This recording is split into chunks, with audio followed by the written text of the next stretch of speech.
Alza el volumen de la tua fede.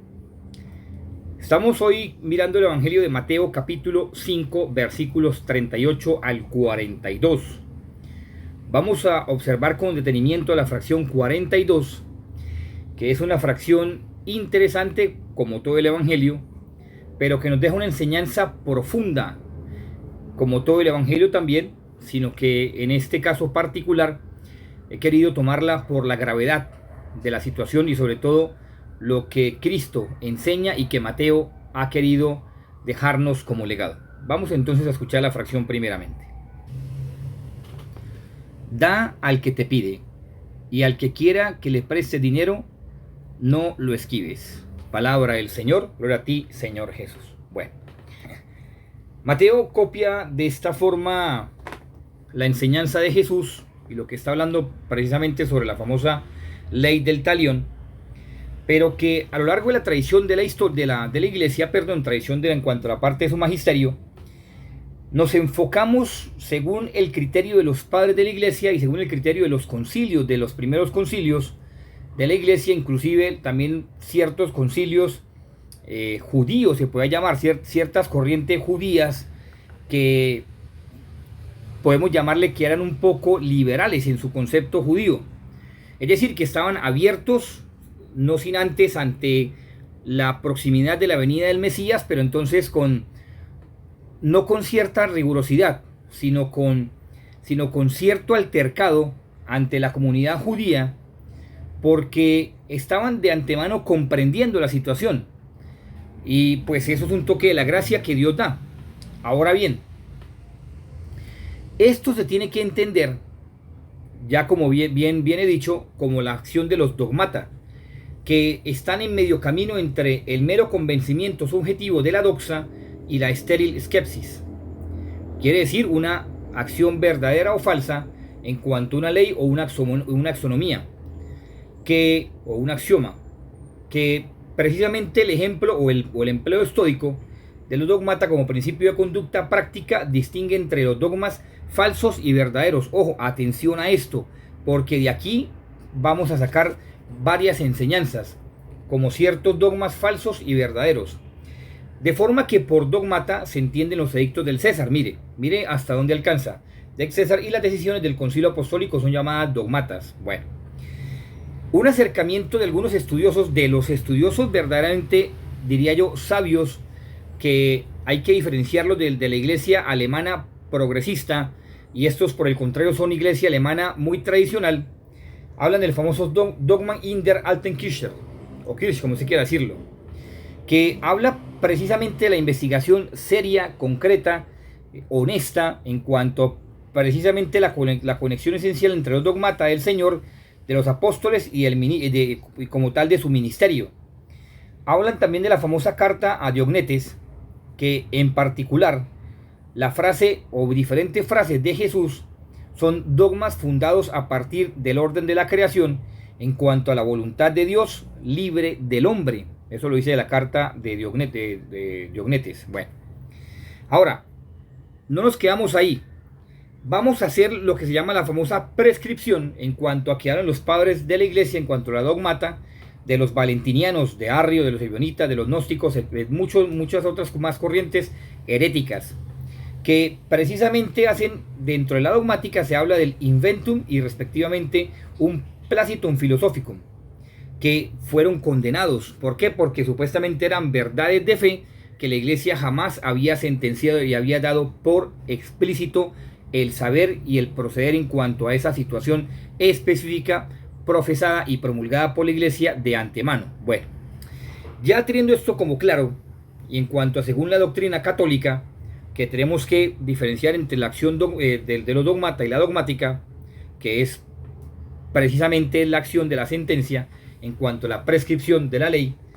Ahora entonces nos abarcamos dentro de la acción básica, fundamental. Básica debe entenderse como esa acción principal, primordial, fundamental del Evangelio, y que es la que precisamente Mateo nos comparte. Da al que te pide. Ahí nos vamos a quedar.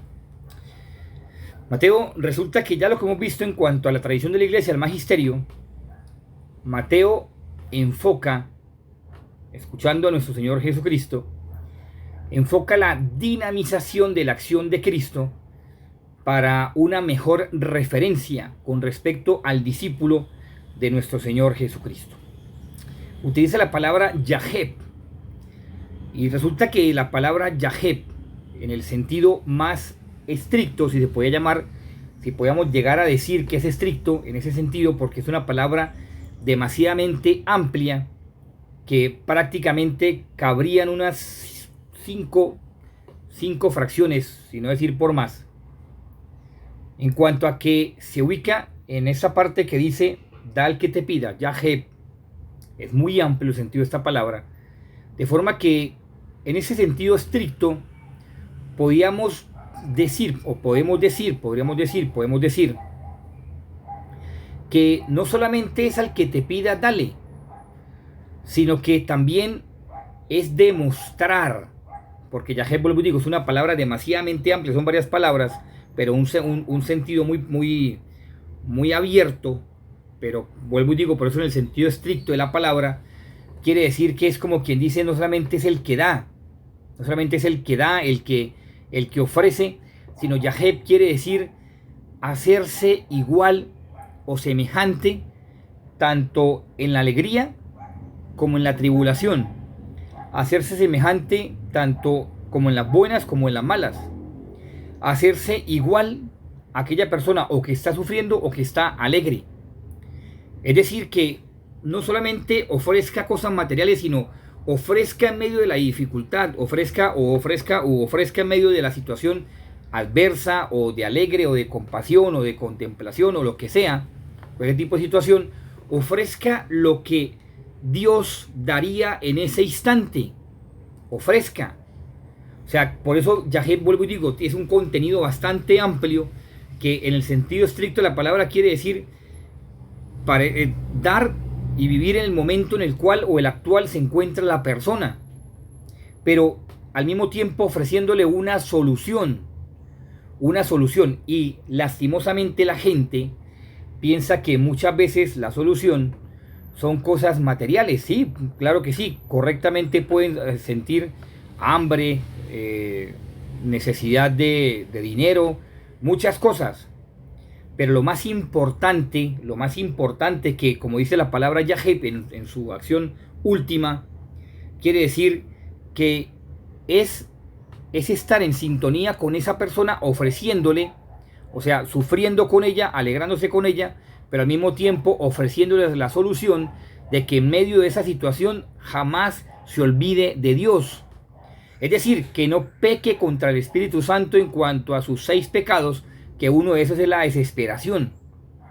Porque si algo tiene Dios es que Dios sabe dar respuestas oportunas, eficientes y eficaces en el momento preciso. De forma que no es que usted, como dice todo el fragmento del 38 al 42, que pues ojo por ojo, diente por diente, la ley del talión, no es que usted vaya a responder de la misma forma, no se trata de eso, se trata de que usted aprenda a responder conforme al sentir de Cristo. Y que ese sentir de Cristo, la otra persona lo experimente a través suyo. Vuelvo y digo, Yaheb es una palabra demasiadamente amplia, con un contenido extenso, por no decir que casi